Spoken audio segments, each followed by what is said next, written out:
Bismillahirrahmanirrahim. Assalamualaikum warahmatullahi wabarakatuh. Innal hamdalillah nahmaduhu wa nasta'inuhu wa nastaghfiruh wa natubu ilayhi wa na'udzu billahi min shururi anfusina wa sayyiati a'malina. May yahdihillahu fala mudilla lahu wa may yudlil fala hadiya lahu. Asyhadu an la ilaha illallah wahdahu la syarika lahu wa asyhadu anna Muhammadan abduhu wa rasuluhu la nabiyya wa la rasula ba'dah. Jemaah sekalian yang dirahmati Allah Subhanahu wa taala, melanjutkan pembahasan kitab Riyadhus Shalihin, masuk ke dalam hadis yang keempat. Berkata Imam An-Nawawi rahimahullah, an Abi Muslim wa qila Abi Iyas Salamah ibn Amr ibn Aqwa radhiyallahu anhu anna rajulan akala 'inda Rasulillah sallallahu alaihi wasallam bishimalihi faqala kul biyaminik faqala la astati' qala astata'ta ma mana'ahu illa al-kibru fama rafa'aha illa fihi, rawahu Muslim. Hadis ini diriwayatkan oleh Abi Muslim, dikatakan juga ia dari Abi Iyas Salamah ibn Amr ibn Aqwa radhiyallahu anhu, menceritakan sebuah kejadian di zaman Nabi SAW. Seseorang laki-laki, tidak disebutkan siapa namanya, ia makan di hadapan Nabi SAW dengan tangan kirinya. Kemudian kata Nabi SAW, makanlah dengan tangan kananmu. Kata dia, nggak bisa, saya nggak bisa makan pakai tangan kanan. Dia menjawabnya dengan kesombongan, jadi nggak mau ditegur. Lastata'ata, betul-betul kamu nggak bisa makan pakai tangan kanan. Sampai ketika dia akan makan, maka tangannya tidak bisa lagi digerakkan, tidak bisa memasukkan makanan ke mulutnya. Hadis ini diriwayatkan oleh Imam Muslim. Jadi kisah ini dibawakan oleh Imam An-Nawawi dalam kitab Muhafazah ala Sunnah wa Adabiha, mengajarkan bagaimana cara kita menjaga sunnah Nabi SAW. Dan di antara sunnah tersebut makan dengan tangan kanan, sepele. Ternyata ada orang-orang yang sulit untuk menerima sesuatu yang sepele ini, makan dengan tangan kanan saja. Dia sombong dan dengan mengatakan, maaf saya nggak bisa pakai tangan kanan, karena udah terlanjur dia makan tangan kiri. Apa yang terjadi? Seketika itu Allah Subhanahu wa taala menjadikan tangannya tidak bisa bergerak. Ikhwatal iman azani Allah wa iyyakum. Banyak kisah-kisah yang disebutkan oleh para ulama tentang para pembangkang sunnah, orang-orang yang tidak mau menerima sunnah, orang-orang yang tidak mau mendengarkan perintah Rasulullah SAW, walaupun hanya sepele dan sering digunakannya akal. Ngapain pakai tangan kanan? Orang sekarang pakai tangan kiri saja juga sama aja masuk ke mulut. Atau sekarang ada yang namanya standing party, makan pesta sambil duduk. Kalau kondangan nggak ada apanya, nggak ada kursinya. Akhirnya yang makannya duduk lesehan. Oh ini kan standing party ini, udah nggak zaman pakai tempat duduk. Ngomongnya tuh bisa bayar kursi, betul tidak? Itu padahal hal sepele, makan sambil duduk. Katanya ini lebih modern, standing party. Dan isbal misalnya, celana yang melebihi mata kaki, suruh dinaikkan, nah sama aja, penting rapi. Itu alasan-alasan. Padahal kita akan dengarkan kisah-kisah yang terjadi sebagai ancaman bagi kita yang suka menyepelekan hal yang sepele, padahal bukan sepele di mata Allah dan Rasulnya. Kisah yang lain terjadi. Seorang yang meriwayatkan sebuah kisah, seorang pembantah hadis Nabi SAW, bahwa Rasulullah SAW melarang umatnya untuk naha an yushraba min fihi siqa. Tidak boleh minum itu ditotor. Mau ditotor. Ini teko, langsung minum dari teko. Ditotor, what the meaning? Bahasa Indonesianya apa? Jadi ada botol, minum kendi, jangan diminum dari kendinya langsung, dari tekonya. Kata Nabi, janganlah kalian minum dari apa? Dari teko langsung. Kalau mau minum pakai apa? Gelas. Ulah galon langsung diginiin. Kemudian ada orang yang tidak mau melakukan itu. Dia sengaja minum langsung dari teko. Apa yang terjadi? Qala Ayyub fa unbitu anna rajulan syariba min fihi siqa fa kharajat hayyah. Kata Abu Ayyub As-Sikhtiyani rahimahullah dalam riwayat Ahmad dalam musnadnya, dikisahkan ada seorang laki-laki yang tidak percaya hadis Abu Hurairah yang diriwayatkan oleh Imam Bukhari. Dia mengambil teko, langsung minum dari teko tersebut. Apa yang terjadi? Di dalam teko itu keluar seekor ular. Dia sengaja, wah gak percaya saya kalau minum dari teko. Ketika dia minum, apa yang keluar? Seekor ular. Kemudian para ulama mengatakan, kenapa Nabi SAW melarang kita untuk minum langsung dari teko? Ya kalau kita mungkin pikirannya, oh takut yang lainnya jijik. Iya apa tidak? Kalau kita minum misalnya sama-sama, saya udah haus nih, ini ada gelas tapi minum langsung dari teko, yang lainnya mungkin merasa kurang bersih. Ternyata ada hal yang lain. Di zaman Nabi SAW, teko itu nggak seperti kita, ya. Alias teko-teko itu diletakkan di dapur, kemudian ditutup. Yang terkadang ada apa? Ada binatang-binatang yang masuk ke dalam teko itu. Makanya Nabi SAW mengatakan jangan minum langsung dari teko. Ini untuk menjaga umatnya, jika sesuatu terjadi, apa yang ada dalam teko itu langsung keminum. Nah, itu Rasulullah SAW ya visioner gitu, tahu apa yang menjadikan mudarat. Tapi orang ini tidak percaya, maka keluarlah seekor ular dari apanya? Dari tekonya. Antum sekarang minum, minum. Ternyata di dalamnya ada tikusnya. Di dalam tekonya ada tikusnya. Kan kalau yang nggak tahu mau minum aja, kecuali setelah dilihat apa? Masya Allah, ada 2 tikus yang tenggelam di dalam. Ya qadarullah sudah terminum. Kalau orang minum dari tekonya langsung, bisa jadi ketelan tikusnya, ya kan? Jadi jangan sampai kita menyombongkan dari hal yang Rasulullah sudah larang daripada hal tersebut. Kemudian ancaman yang lainnya diriwayatkan oleh Abdurrahman ibn Harmalah, seorang laki-laki datang kepada Sa'id ibn Musayyab rahimahullah untuk berpamitan akan melaksanakan ibadah haji dan umrah. Kata Sa'id, tetaplah engkau di sini, sholat dulu. Jadi dia mau berangkatnya apa? Mau berangkat pas maghrib. Kata Sa'id bin Musayyab, tunggu dulu, jangan dulu pergi, sholat dulu di sini. Orang ini kagak mau berangkat ke Mekah. Apa yang terjadi? Sa'id bin Musayyab mengatakan kepada orang tersebut, la yakhruju ba'dan nida'i minal masjid illa munafik. Ingat gak kamu dulu, kalau sudah dikumandangkan azan, sholat dulu, jangan dulu berangkat.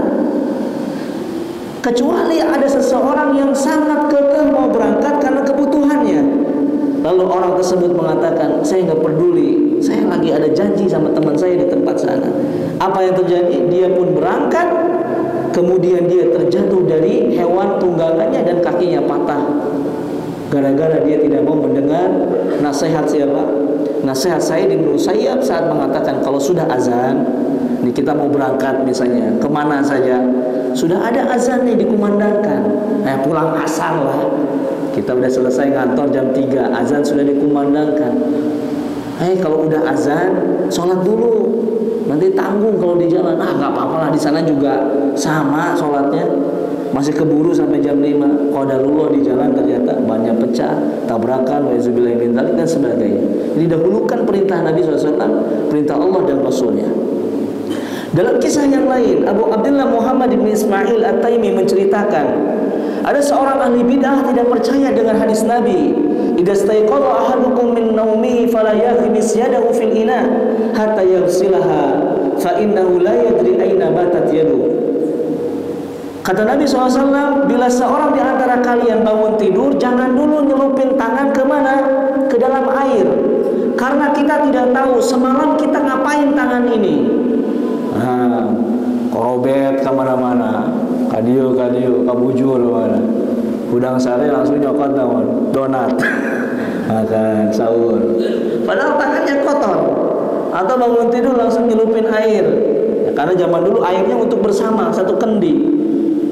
Kata Nabi SAW, basuh dulu tangannya, baru kamu pegang sesuatu tersebut. Karena kamu tidak tahu tangan kamu semalam ngapain aja. Kemudian ahli bidah ini memperolok.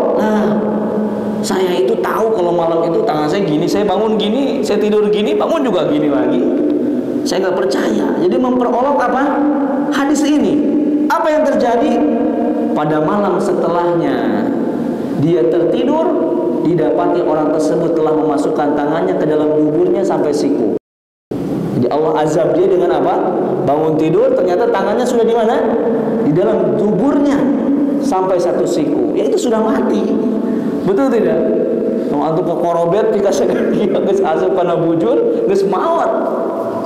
Cak-cakan antum masuk lele oge geus tegetah. Tangannya masuk ke dalam duburnya. Kemudian dia mati dalam kehinaan karena enggak percaya. At-Taimi rahimahullah, maka hendaknya seorang takut, jangan meremehkan sunnah. Lantas kan zaman sekarang mah ada ini apa namanya, tidurnya ada CCTV, tinggal dilihat aja. Malam ada orang tuh tidur begini, ada yang motah, ada nggak apa-apa. Antum nggak usah tanya bagaimana, yang penting bangun tidur cuci tangannya, nggak usah bertanya kenapa harus dicuci. Saya mau pakai, dalam saya ada apanya, ada gemboknya. Jangan, udah nggak usah dipikirkan. Laksanakan apa yang Nabi SAW perintahkan. Kemudian ada lagi yang lainnya. Nah, Rasulullah SAW an natruqan nisaa lailan. Nabi melarang kita kalau pulang dari pekerjaan, dari safar malam hari. Jadi dimakruhkan kalau orang jalan udah bepergian dari mana begitu, dia pulangnya jangan malam-malam. Jangan kamu ketuk pintu rumah istri-istri kalian waktu malam. Fataraka rajulan kilahuma fawajada yuridu kulla wahidin minhuma ma'a imra'ati ma yaqra. Ini dari riwayat Ibnu Huzaimah dari Ibnu Umar. Ada seorang yang melanggar perintah Nabi, kalau safar jangan pulang malam. Datangnya pagi, siang atau sore. Orang tersebut melanggar perintah Nabi, apa yang didapatkan? Istrinya sedang selingkuh dengan laki-laki yang lain di malam hari. Waduh, bahaya. Ya, jadi ternyata dia nggak percaya, istri saya mah nggak apa-apa. Tengah malam ternyata pas dia buka pintunya, istrinya nggak gojot jeung saha jeung lalaki nu batur. Nah, ini terjadi. Kemudian yang lainnya, ini banyak sekali kisah-kisah yang sangat luar biasa. Orang-orang yang menentang sunnah Nabi SAW, ya. Para ahli fikih dari Qayruwan dan para sahabat dari Suhnun, ini sebuah tempat diceritakan oleh Imam Ibnu Taimiyah rahimahullah. Ada seseorang yang menghina Nabi SAW. Dan Imam Bukhari meriwayatkan dari sahihnya dari Anas bin Malik, dahulu ada seorang Nasrani yang masuk Islam dan membaca Al-Baqarah dan Ali Imran untuk menulis untuk Nabi. Lalu dia murtad kembali ke agama Nasrani, menghinanya dan mengatakan Muhammad itu tidak tahu kecuali apa yang dituliskan untuknya saja, yang menganggap bahwa Nabi Muhammad adalah seorang yang bodoh. Kemudian orang tersebut dikuburkan, mati orang Nasrani ini. Dia mati kemudian dikuburkan. Setiap pagi jasadnya ada di atas tanah, dimasukkan lagi ke dalam tanah, keluar lagi. Kemudian orang Nasrani itu mengatakan ini perbuatan sahabat Muhammad karena tidak mau menerima Nasrani ini dikuburkan. Ternyata bukan perbuatan sahabat. Siapa yang mengeluarkan dia dari kuburan? Allah Subhanahu wa taala tidak menerima mayat Nasrani ini dikuburkan di buminya sampai dia membusuk di atas tanah.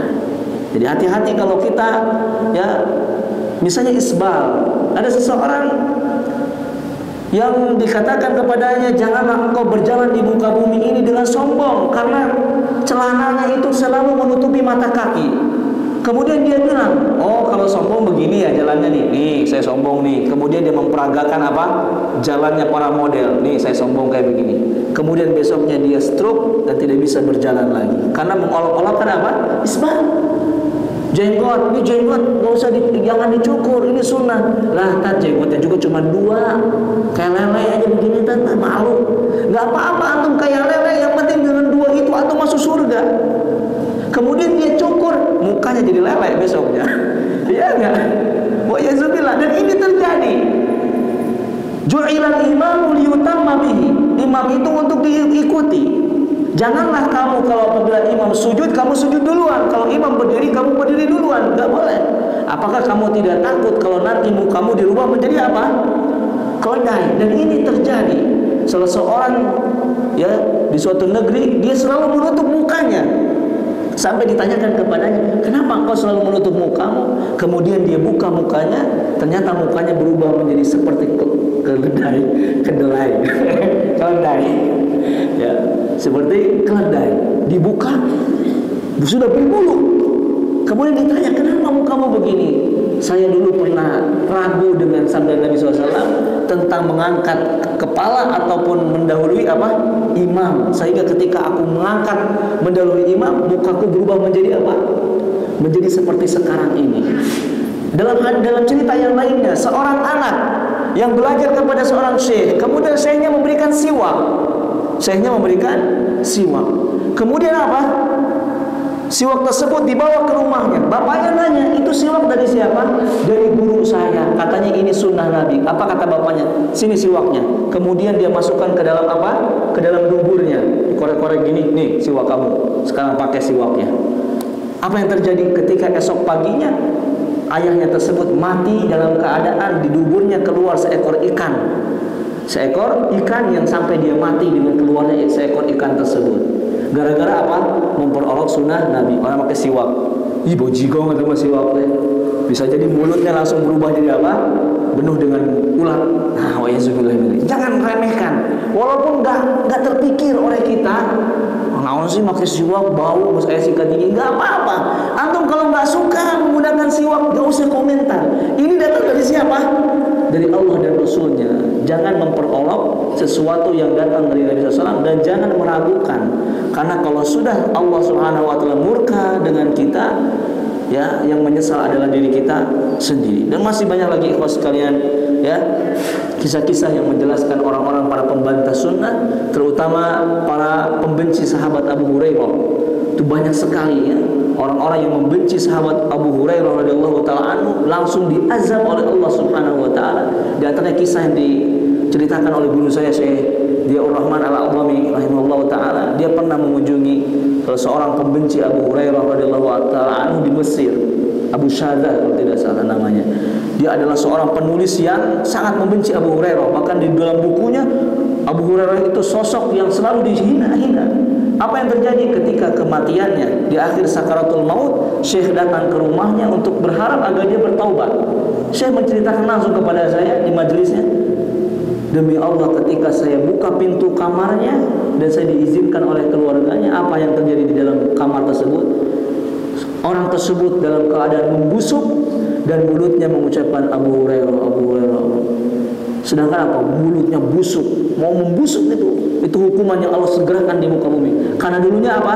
Dia pembenci siapa? Abu Hurairah radhiyallahu taala yang menuduh bahwa Abu Hurairah itu orang gila, sering pingsan, sering kesurupan dan sebagainya. Ya, saya pernah jelaskan dalam khutbah Jumat bahwa alasan kenapa Abu Hurairah sering pingsan karena kelaparan, bukan karena apa? Bukan karena kesurupan. Jadi hati-hati kalau ustaz atau kajian yang menceritakan tentang sunnah-sunnah, kerjakan segera. Jangan dipikir pakai kepala kita, nggak akan nyampe. Kalau misalnya masalah isbal, jenggot, atau misalnya pakaian, atau masalah siwak, atau misalnya minum pakai tangan kanan, duduk, itu tidak bisa antum terima. Bagaimana antum menerima sifat-sifat Allah? Allah turun dari langit yang nggak kebayang bagaimana turunnya, bagaimana Allah memiliki wajah, bagaimana Allah memiliki tangan yang kedua-duanya adalah kanan, bagaimana Allah memiliki kaki ketika dimasukkan ke dalam neraka mengatakan cukup, dan macam-macam. Kalau itu saja tidak bisa kita amalkan, bagaimana dalam perkara al-aqidah? Semoga kita jadikan orang-orang yang mengamalkan sunnah, diistiqomahkan di atas sunnah, dan dijadikan hati kita lembut untuk menerima nasihat apabila dikatakan qala Allah wa qala Rasul. Semoga Allah Subhanahu wa taala mematikan kita di atas sunnah yang mulia ini. Wassallallahu ala nabiyina Muhammad, subhanakallahumma wa bihamdika, asyhadu an la ilaha illa anta, astaghfiruka wa atubu ilaik. Assalamualaikum warahmatullahi wabarakatuh.